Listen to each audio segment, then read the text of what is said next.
Hello friends. तो आज हम जो एक्सप्लेन करेंगे वो है हमारे 23 दिसंबर 2020 के न्यूज़ टुडे। ठीक है, इसमें जो सबसे पहले न्यूज़ है वो देखते हैं हम।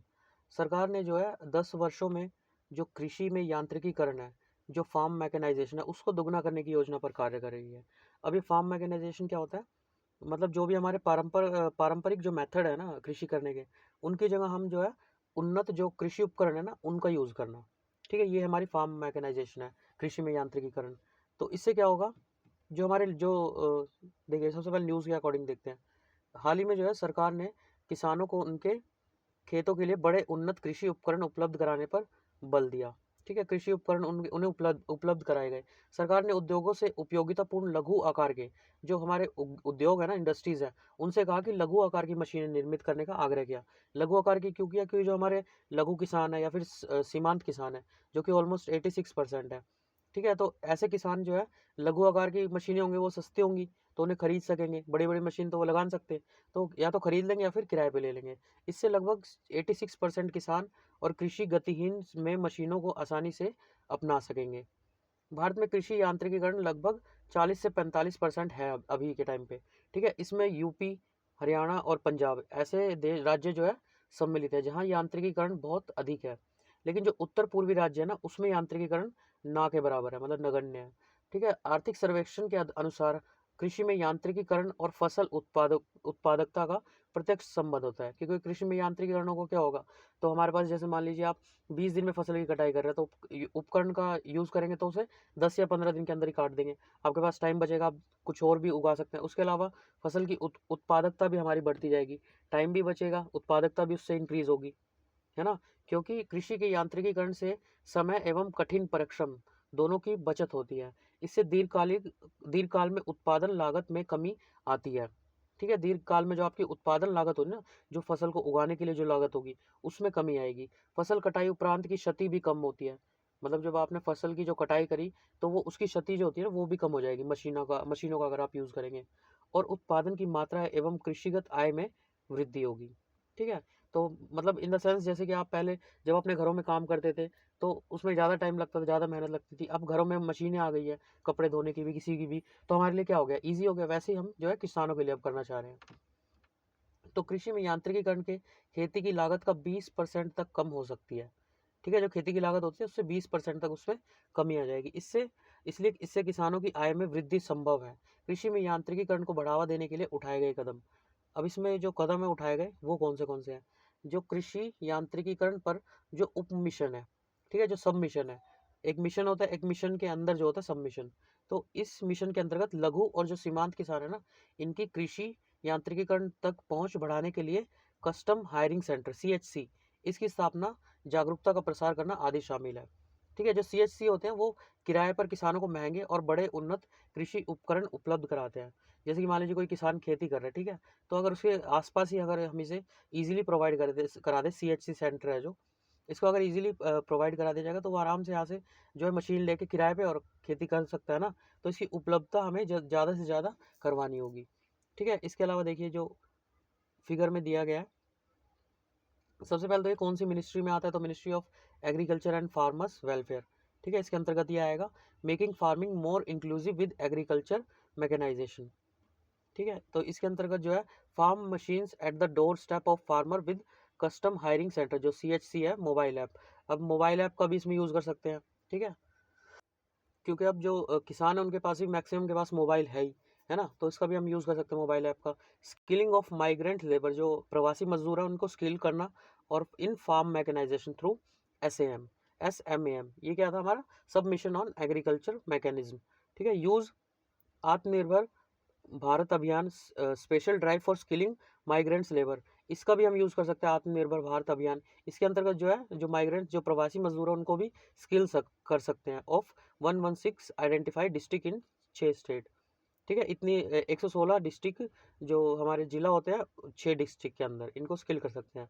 India is the largest tractor manufacture in the world. जो ट्रैक्टर होता है ना, जो खेती करते हैं जिससे, ये जो है, ठीक है, ये largest manufacture in the world है India, with over 9 lakh units produce in 2019 to 20 annual export of 9 to 000, 92,000 unit हमने क्या करती, एक्सपोर्ट करती, दूसरे देशों को दी थी। ठीक है, तो ये सब मिशन ऑन एग्रीकल्चर मैकेनिज्म के अंदर। इसके अलावा देखिए नेक्स्ट न्यूज़ क्या है, जो CIC है, जो केंद्रीय सूचना आयोग है, ठीक है, सेंट्रल इंफॉर्मेटिव कमीशन, इसने चुनावी जो इलेक्टोरल बॉन्ड था ना, चुनावी बॉन्ड था, उस पर जो है अपने आदेश को पलट दिया। पहले इसने कहा था कि जो दानदाता है, जो पैसा उसमें देते हैं, उनका नाम प्रकट हो। बाद में क्या कह दिया कि लोकहित के ये विरुद्ध है। तो जो केंद्रीय सूचना आयोग है CIC, इसने इसी वर्ष जो है जनवरी में कहा था कि जो सरकार है उसको निर्देशित किया जाता है कि वह जो चुनावी बॉन्ड योजना है, जो इलेक्टोरल बॉन्ड सिस्टम है, इसके अंतर्गत उन दानदाताओं के नाम प्रकट करे, जो भी इसमें दान दे रहा है उनके नाम प्रकट करे जो अपनी पहचान गोपनीय रखने के इच्छुक है। ठीक है, इस आदेश को पलटते हुए CIC ने अब यह निर्णय दिया कि EBS के अंतर्गत दानदाताओं की पहचान को प्रकट करना किसी व्यापक लोकहित में नहीं होगा। ठीक है, इसमें जो है RTI जो अधिनियम है उसके प्रावधानों का भी उल्लंघन है। तो कौन से प्रावधानों का उल्लंघन है? देखिए, जो चुनाव जो RTI है, जो राइट टू इन्फॉर्मेशन है, सूचना का अधिकार, उसके अधिनियम जो धारा 8 है, उसके खंड E के अनुसार इस अधिनियम में अंतर्विष्ट किसी बात के होते हुए भी किसी नागरिक को यह सूचना देने को बाध्य नहीं होगी। मतलब उसको बाध्यता नहीं है कि वो अपना नाम जो है यहाँ पे शो ही करे। किसी व्यक्ति को उसकी वैश्वासिक नातेदारी में उपलब्ध सूचना, जब तक कि सक्षम प्राधिकारी का यह समाधान नहीं हो पाता कि ऐसी सूचना के प्रकट से विस्तृत लोकहित का समर्थन हो। अगर लोकहित के मामले में ये होगा तो उसे अपना नाम बताना पड़ेगा, अन्यथा नहीं। इसके अलावा एक जो चुनावी बॉन्ड होता है, इलेक्टोरल बॉन्ड होता है, उसको एक वचन पत्र, जिसे हम प्रोमिसरी नोट की भांति होता है। ये जो है SBI द्वारा स्टेट बैंक ऑफ इंडिया की चयनित शाखाओं से किसी भी भारतीय नागरिक या भारत में कार्यरत किसी भी कंपनी द्वारा खरीदा जा सकता है। ठीक है, जो केंद्रीय बजट 2017 से 18 है, उसमें जो EBS इलेक्टोरल बॉन्ड सिस्टम की घोषणा निम्नलिखित उद्देश्यों से की गई थी। काले धन और राजनीतिक जो निधियन होता है, जो पैसा होता है, उसमें नकदी के उपयोग पर अंकुश लगाने के लिए। कर वंचना, जो कर हम जैसे हम टैक्स होता है उसको जो नहीं भरते हैं ना, एक तरह से ठगना, तो उस तरह वो होता है कर वंचना। उसके उद्देश्य से जो गठित फर्जी राजनीतिक दलों को समाप्त करना, दानदाताओं की पहचान प्रकट ना करके उसे संभावित राजनीतिक उत्पीड़न से संरक्षण प्रदान करना। ठीक है, तो इस टाइप से जो है EBS को उद्देश्य को घोषणा की गई थी। ठीक है, उसके अलावा देखिए नेक्स्ट न्यूज़ क्या है, जो पदार्थ व प्रति पदार्थ असममिति, ठीक है, तो ये क्या है, जो हमारे जो मैटर और नॉन मैटर होते हैं ना, एंटी मैटर जिसे बोलते हैं, ये तो हमें पता है, जिसको भी हम छू सकते देख सकते हैं वो हमारे मैटर होते हैं, साइंस में पढ़ा था 10th तक, पदार्थ होता है। और एंटी मैटर होता है जो ये ऑलमोस्ट नगण्य है, मतलब जीरो के बराबर है। तो इसमें जो है एसिमेट्री पाई गई है, मतलब अपोजिट एक दूसरे के, जो इसमें क्वालिटी होगी वो इसमें नहीं होगी, इसका अपोजिट इसमें होगा, मतलब मिरर इमेज कह सकते हैं इसे। दर्पण में जो है एक दूसरे को शो करते हैं आपस में। तो हाल ही में जो सर्न है, सर्न क्या है देखिए, जो सर्न है वो इसके फुल फॉर्म है, मतलब ये जो है फ्रेंच भाषा में इसे सर्न कहते हैं, मतलब काउंसिल यूरोपियन पोर ला रिचे न्यूक्लियर है, मतलब ये इसकी वो है, और इसको इंग्लिश में कहा गया European organisation for nuclear research. ठीक है, ये क्या करता है, ये पार्टिकल फिजिक्स के बारे में सर्च करता है। ठीक है, और ये 1954 में बनाया गया था इसे, और इसका जो based in north west suburb of Geneva. ठीक है, तो इतना बहुत है इसके लिए। उसके अलावा देखिए क्या होता है, जो सर्न है इसने क्या कहा है, जो लार्ज हेड्रॉन कोलाइडर ब्यूटी है, जो LHCb, इसके प्रयोग के अंतर्गत ब्रह्मांड में जो है पदार्थ और प्रति पदार्थ के असीमिति, मतलब एसिमेट्री को समझने का प्रयास किया जा रहा है। ज्ञातव्य है कि LHCb प्रयोग पदार्थ जो मैटर और एंटी मैटर है उसके मध्य अंतर का अध्ययन कर रहा है, कि इनके बीच में क्या डिफरेंस है, ये अध्ययन कर रहा है। स्विट्जरलैंड में स्थित जो है सर्न विश्व की सबसे बड़ी परमाणु एवं कण भौतिकी प्रयोगशाला है। सन में वैज्ञानिक और इंजीनियर ब्रह्मांड की मूलभूत संरचना हेतु विभिन्न परीक्षण कर रहे हैं। भौतिकी का अनुमान है कि पदार्थ और जो प्रति पदार्थ है उसमें लगभग समान मात्रा में निर्मित हुए होंगे। ये जो बने होंगे वो समान मात्रा में बने होंगे, लेकिन ऐसे ही बिग बैंग, जैसे बिग बैंग को आपने थ्योरी पढ़ी होगी 10th में, कि जो हमारा ब्रह्मांड है वो कैसे बना। पहले एक वो पार्टिकल था, फिर वो एक्सप्लोड हुआ, उससे हमारा जो है ब्रह्मांड बना। बिग बैंग के दौरान भी घटित हुआ माना जाता है। हालांकि प्रति पदार्थ जो है आज के ब्रह्मांड में दुर्लभ है, मतलब इसका मिलना दुर्लभ है। हालांकि पर ये कहा जा रहा है कि ये दोनों समान मात्रा में बने थे, पदार्थ और जो प्रति पदार्थ है। इसके अलावा अगर प्रति पदार्थ की बात करें तो सामान्य पदार्थ के विपरीत होता है। प्रति पदार्थ के उप परमाणु कणों में सामान्य पदार्थ के विपरीत गुण होता है। उदाहरणार्थ प्रति पदार्थ के कणों में विद्युत आवेश विपरीत होते हैं, है ना। जैसे हम पढ़ते हैं कि पॉजिटिव नेगेटिव धन और ऋण आयन पढ़ते हैं, 10th क्लास में पढ़ते हैं, तो ये आपस में अट्रैक्ट करते हैं। तो प्रति पदार्थ में ये कहा जा रहा है कि ये आपस में रिपेल करेंगे, एक दूसरे को दूर फेंकेंगे, ठीक है। तो इसके अलावा देखिए सभी कण जैसे इलेक्ट्रॉन फोटोन हमारे चारों ओर पदार्थ निर्मित करते हैं तथा उनके प्रति पदार्थ भी होते हैं। ये प्रति पदार्थ प्रतिबिंबित गुणों के साथ लगभग समान होते हैं। मतलब प्रतिबिंबित मतलब जैसे हम शीशे में देखते हैं तो हमारा अपोजिट होता है ना सब कुछ, वैसे ही ये बोल रहा है कि ये पदार्थ है और ये प्रति पदार्थ है। उसके अलावा जब तक प्रति पदार्थ और एक पदार्थ कण मिलते हैं तो ऊर्जा की दीप्ति में नष्ट हो जाते हैं। जब पदार्थ और ये दोनों मिलते हैं ना तो इनके अंदर से जो एनर्जी निकलती है, ऊर्जा निकलती है, उसकी जो दीप्ति होती है, प्रकाश होते हैं, उसमें ये नष्ट हो जाते हैं। प्रथम बार जो प्रति पदार्थ है उसका दावा 1896 में आर्थर शस्टर द्वारा किया गया। इसे वर्ष 1928 में पॉल डिरेक द्वारा एक सैद्धांतिक समर्थन प्रदान किया गया था। इस प्रति पदार्थों को वर्ष 1932 में कॉल एंडरसन द्वारा पॉजिट्रॉन में परिवर्तित किए गए एंटी इलेक्ट्रॉन के रूप में खोजा गया। पॉजिट्रॉन मतलब जो प्रोटॉन और इलेक्ट्रॉन को मिला के जो बना, उसके लिए एंटी इलेक्ट्रॉन के रूप में खोजा गया था, ठीक है। तो ये साइंस और टेक में चला जाएगा। उसके अलावा देखिए नेक्स्ट न्यूज़ क्या है।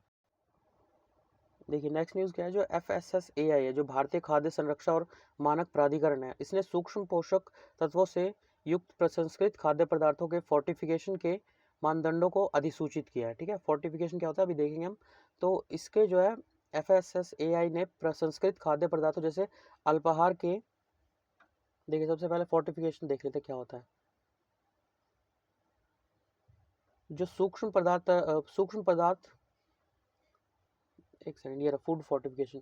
इसका मतलब क्या होता है, एक वैज्ञानिक रूप से सिद्ध लागत प्रभावी मापनीय और धारणिक वैश्विक हस्तक्षेप है जो सूक्ष्म पोषक तत्व होते हैं ना उसकी कमी के मुद्दों का समाधान करता है। जो हमारा आहार होता है ना उसमें जो सूक्ष्म पोषक तत्व होते हैं इनकी मात्रा को बढ़ाता है ये फोर्टिफिकेशन, ठीक है। सूक्ष्म पोषक तत्व क्या हो जाएंगे, जो आहार में विद्यमान विटामिन खनिज सूक्ष्म तत्व सहित आवश्यक पोषक तत्वों को अत्यल्प मात्रा में आवश्यक होते हैं, जो हमारे शरीर के लिए जरूरी होते हैं और शारीरिक विकास, रोगों की रोकथाम और मानव कल्याण के लिए महत्वपूर्ण होते हैं।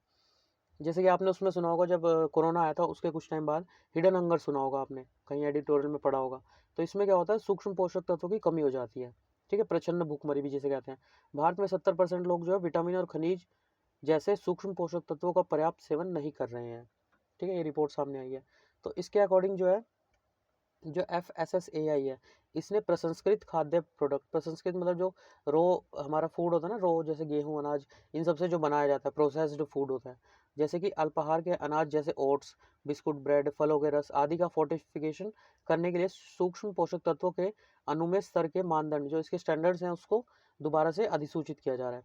वे कंपनियां जो इस प्रकार के उत्पाद निर्मित करती है अन्य पोषक तत्वों सूक्ष्म पोषक तत्वों के साथ साथ iron folic acid zinc vitamin B12 vitamin A के साथ स्वेच्छा से उन्हें फोर्टिफाइड कर सकती है, मतलब उनके सूक्ष्म पोषक तत्व जो है उसमें बढ़ा सकती है, ठीक है। और सूक्ष्म पोषक तत्वों से फोर्टिफाइड उत्पादों की संतुलित खपत सुनिश्चित करने के लिए FSSAI ने फोर्टिफिकेशन की मात्रा को सीमित किया है, ठीक है। इसकी मात्रा जो है सीमित कर दी है कि इस लेवल तक जो स्टैंडर्ड है वो डेवलप कर दिए, मतलब इस पे आप जो है इसे प्रोवाइड करेंगे। इसके अंतर्गत खाद्य पदार्थ में अन्य सूक्ष्म पोषक तत्वों को औसत दैनिक आहार के सेवन स्तर से 15 से 20-30% तक समाविष्ट किया गया। जो हमारे सूक्ष्म पोषक तत्व होंगे उनको 15 से 30% तक दिया जाएगा। अधिक वसा शर्करा व नमक युक्त खाद्य पदार्थ जंक फूड जो होता है ना उसमें फोर्टिफाइड प्रसंस्कृत खाद्य पदार्थों की श्रेणी से बाहर रखा गया है ना। जैसे आप गलियों वगैरह में जो खाते हैं जो हमारा जंक फूड होता है मोमोज वगैरह, उसको जो है इस श्रेणी से बाहर रखा गया है ना। तो उसके बाद देखिए नेक्स्ट न्यूज़ क्या है। अभी देखिए सरकार क्या प्लान कर रही है, आगामी 3 या 4 महीने में विकास वित्त संस्थान है जो डेवलपमेंट फाइनेंस इंस्टीट्यूट है वो स्थापित करने की योजना बना रही है। अभी DFSI का गठन जो है योजना 2020 से 25 के दौरान राष्ट्रीय अवसंरचना पाइपलाइन जो नेशनल इंफ्रास्ट्रक्चर पाइपलाइन है ना उसके वित्त पोषण के लिए 111 करोड़ लाख रुपए जुटाने के उद्देश्य से निर्मित किया जा रहा है DFI, ठीक है। ज्ञातव्य है कि DFI को अवसंरचना के वित्त पोषण को बढ़ावा देने के लिए 2020 के बजट में जो है प्रस्तुत किया गया था। जो NIP है उसका उद्देश्य क्या है, परियोजना की तैयारी में सुधार करना, जो भी हमारी जो परियोजना है उसको उसकी तैयारी में सुधार करना, बुनियादी जो ढांचा उसका बेसिक स्ट्रक्चर है उसमें निवेश को आकर्षित करना। उल्लेखनीय है कि यह वित्त वर्ष 2025 तक भारत को $5 ट्रिलियन की अर्थव्यवस्था बनाने के लक्ष्य के लिए महत्वपूर्ण होगा। हालांकि अभी अगर रिसेंट में हम काल में देखें तो कोरोना की वजह से ये प्राप्त करना काफ़ी इम्पॉसिबल है। डीएफआई मुख्य रूप से अर्थव्यवस्था के एक या एक से अधिक क्षेत्रकों या उप क्षेत्रकों को विकास वित्त प्रदान करने के लिए सरकार द्वारा प्रोत्साहन तथा सहायता प्राप्त एक संस्था है डीएफआई, जिसे कि अब 3-4 महीनों में कार्यान्वित किया जाएगा। उसकी स्थापना मुख्य रूप से जो कृषि है, उद्योग है, व्यापार है, परिवहन है और बुनियादी ढांचे है, इनके लिए दीर्घकालिक वित्त की मांग की पूर्ति के लिए किया गया है। ठीक है, इनके लिए वित्त की मांग जो होती है ना, दीर्घकालिक लंबे टाइम तक इनको जो है वित्त की मांग की पूर्ति के लिए बनाया गया है। डीएफआई के लाभ क्या होंगे? जो दीर्घकालिक अवसंरचना परियोजना के लिए जो ऋण की लागत है उसको कम करना, उसमें सहायता प्राप्त होगी, कम करने में जो है सहायता प्राप्त होगी, इसलिए यह दीर्घकालिक वित्तीय आवश्यकताओं का समर्थन करता है। यह अर्थव्यवस्था की उन गतिविधियों या क्षेत्रकों को सहायता प्रदान कर सकता है जहां जोखिम इतना अधिक हो सकता है कि साधारण वित्तीय प्रणाली उस जोखिम को वहन करने से अनिच्छुक होगी।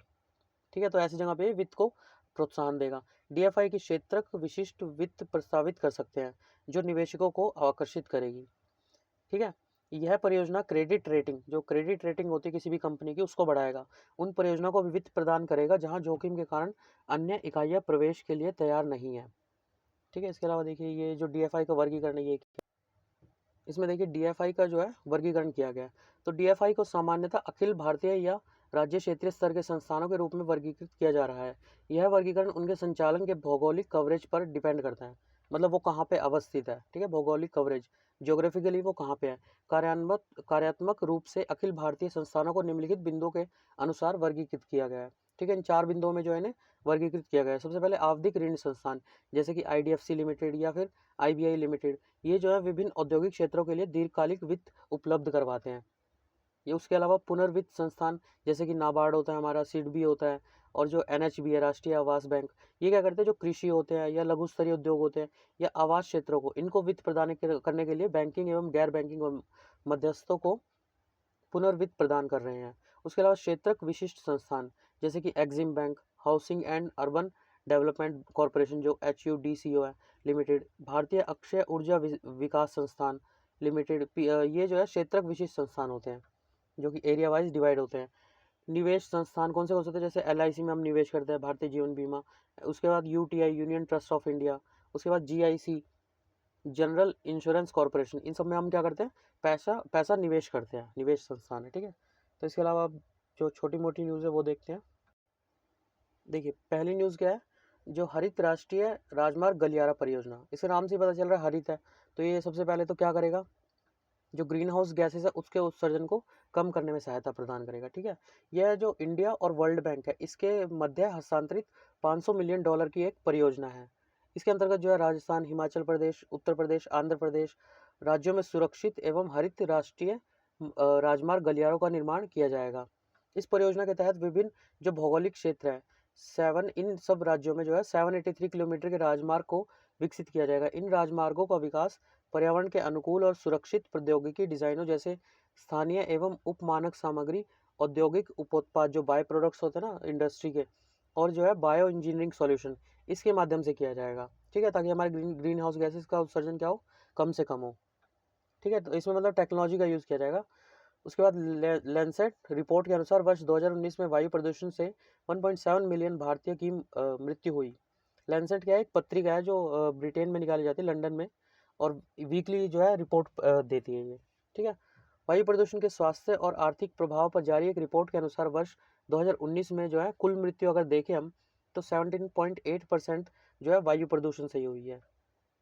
इसके मुख्य निष्कर्ष क्या रिपोर्ट के, जो भारत 2019 में भारत में जो वायु प्रदूषण से होने वाले असामयिक मृत्यु और रुग्णता के कारण जो आर्थिक क्षति और जो सकल जो ग्रॉस डोमेस्टिक प्रोडक्ट है उसकी 1.4% थी। ठीक है, उसके अलावा भारत में जो घरेलू वायु प्रदूषण में कमी आई है, जिसके परिणाम स्वरूप 1990 से अगर 19 तक की बात करें तो इसमें मृत्यु दर जो है 64% की कमी हुई है, जो घरेलू वायु प्रदूषण है। जबकि इसी अवधि के दौरान जो बाह्य परिवेश है उसके वायु प्रदूषण से मृत्यु दर 115% तक बढ़ चुकी है। ठीक है, नेक्स्ट न्यूज़ क्या है, निर्जातीय चिकित्सा विज्ञान, जिसे हम एथनोमेडिसिन कहते हैं, एथनोमेडिसिन। ठीक है, इसके अंतर्गत क्या कहा गया, ये क्या है, एथनोमेडिसिन, यह जो है हमारे स्वास्थ्य, रोग और बीमारी की सांस्कृतिक व्याख्याओं से संबंधित है। इसके अतिरिक्त यह स्वास्थ्य देखभाल की अत्यावश्यक प्रक्रिया, उपचार प्रकृति है और संबोधित करती है। ठीक है, ये कहाँ पे पाई जाती है? झारखंड के गुमला जिले के जाना गांव के आदिवासियों द्वारा उनकी एंथ्रोमेडिसिन को संरक्षित करने का प्रयास किया जा रहा है। एंथ्रोमेडिसिन विभिन्न निर्जातीय समूहों और विशेष रूप से जो देशज लोग हैं उनके द्वारा प्रचलित पारंपरिक चिकित्सा का एक अध्ययन है। ठीक है, यह इसमें निदान के लिए अधिकांशतः व्यवहार परिवर्तन का उपयोग किया जाता है। साथ ही यह स्थानीय धार्मिक आस्थाओं पर आधारित है, जिसके अंतर्गत जो है प्रकृति जो नेचर होता है उसकी पूजा की जाती है। ठीक है, उसके बाद क्या है? AMU अलीगढ़ मुस्लिम यूनिवर्सिटी, हाल ही में जो है उसको 100 साल पूरे हो चुके हैं। तो उस पे जो है प्रधानमंत्री ने AMU के शताब्दी समारोह को संबोधित किया। अगर इसके बारे में बात करें कब बनी है, यह विश्वविद्यालय 1920 में स्थापित किया गया था और वर्ष 1877 में इस विश्वविद्यालय को सर सैयद अहमद खान द्वारा मोहम्मडन एंग्लो ओरिएंटल कॉलेज के रूप में स्थापित किया गया था। 1877 में इसे ये बोलते थे मोहम्मडन एंग्लो ओरिएंटल कॉलेज। ठीक है, 1857 के भारतीय स्वतंत्रता संग्राम के पश्चात यह सर सैयद अहमद खान के अनुरूप अनुभव किया गया कि भारत में मुस्लिमों के लिए शिक्षा प्राप्त करना और सार्वजनिक जीवन और सरकारी सेवाओं में शामिल होना महत्वपूर्ण है। जिसके बाद इन्होंने इस विश्वविद्यालय के प्रसिद्ध भूतपूर्व छात्र जो डॉक्टर जाकिर हुसैन थे और खान अब्दुल गफ्फार खान थे, मोहम्मद हामिद अंसारी और जावेद अख्तर आदिल शामी थे। ठीक है, तो इसके बारे में इतना ही। अगली वो देखते हैं, सगुना चावल तकनीक। ये तकनीक क्या होती है? जो एक चावल की विशिष्ट तकनीक है, एक नई विशिष्ट विधि है। यह स्थायी रूप से उठी हुई क्यारियों पर बिना जुताई, गुड़ाई और रोपाई के उगाई जाती है। ठीक है, इसके लिए जो है सगुना बाग, जिला रायगढ़, महाराष्ट्र में विकसित शून्य जुताई, जहाँ पे जुताई करते ही नहीं हम, जुताई होता है ना जैसे मिट्टी को खोद के पहले फिर उसमें बीज डालते हैं, तो वो जीरो जुताई है वाली संरक्षण कृषि पद्धति है। अगर SRT की बात करें तो ये क्या है, इसकी विशेषता क्या है? SRT के अंतर्गत सभी जड़ों और जो उसके तने और डंठल होते हैं ना उसके अल्पभाग को धीमी गति से सड़ने के लिए भूमि में छोड़ दिया जाना चाहिए। उससे क्या होगा, इससे हमारे खरपतवार होंगे ना, मतलब जो प्रोडक्टिविटी होगी सॉइल की वो बढ़ जाएगी कृषि की। इससे खरपतवार को नियंत्रित करने के लिए किसी जुताई, रोपाई और गुड़ाई की आवश्यकता नहीं होती। इस प्रणाली के से फसल कटाई के लिए 8 से 10 दिन पहले ही तैयार हो जाती है। ठीक है, क्योंकि ये सड़े गले भाग क्या होंगे, जो हमारी सॉइल मिट्टी होगी उसकी उर्वरता को बढ़ा देगी। ठीक है, उसके अलावा चीन ने भारतीय चावल की खरीद की। ठीक है, तो ये चाइना की तरफ से पहला जो है भारत की तरफ एक तरह से देखा जाए तो मित्रता का वो है कदम है। तो इसमें थाईलैंड, म्यांमार और वियतनाम ने से कठिन आपूर्ति और तथा भारत द्वारा रियायती कीमतों की पेशकश के कारण चीन ने कम से कम 3 दशकों से पहली बार भारतीय चावल का आयात प्रारंभ किया है। इन देशों में निर्यात के लिए अधिशेष आपूर्ति सीमित है और साथ ही ये देश चावल की भारतीय कीमतों की तुलना में कम से कम $30 प्रति टन अधिक कीमत की मांग कर रहे हैं। अगर देखा जाए तो भारत विश्व का क्या है, सबसे बड़ा चावल निर्यातक है और चीन सबसे बड़ा आयातक है। चीन जो है कंज्यूमर है और हम सबसे ज़्यादा प्रोवाइड कराते हैं, निर्यात करते हैं। वर्ष 2012 में भारत ने 117.47 मिलियन टन चावल का उत्पादन किया था 2017 में। एक वर्ष में बीजिंग लगभग 4 मिलियन टन चावल खरीदता है, लेकिन गुणवत्ता के मुद्दों को आगे करते हुए भारत से चावल खरीदने से वो क्या था, बचता था अभी तक, पर अब वो खरीद रहा है। ठीक है, उसके अलावा जो है लास्ट न्यूज़ है किलाउआ ज्वालामुखी। ये क्या है, हाल ही में जो हवाई के बिग आइलैंड पर किलाउआ ज्वालामुखी में विस्फोट हुआ है। यह हवाई द्वीप पर सबसे युवा और द्वीप के दक्षिणी छोर पूर्वी छोर पर स्थित अंतिम ज्वालामुखी है। ठीक है, इसमें विस्फोट हुआ है अभी। हवाई प्रशांत महासागर में एकमात्र अमेरिकी राज्य है जो पूर्ण रूप से द्वीपों से बना हुआ है। ठीक है, तो बस आज के लिए इतना ही। अगर आपको पसंद आता है तो please subscribe my channel and like this video. Okay, thanks for today.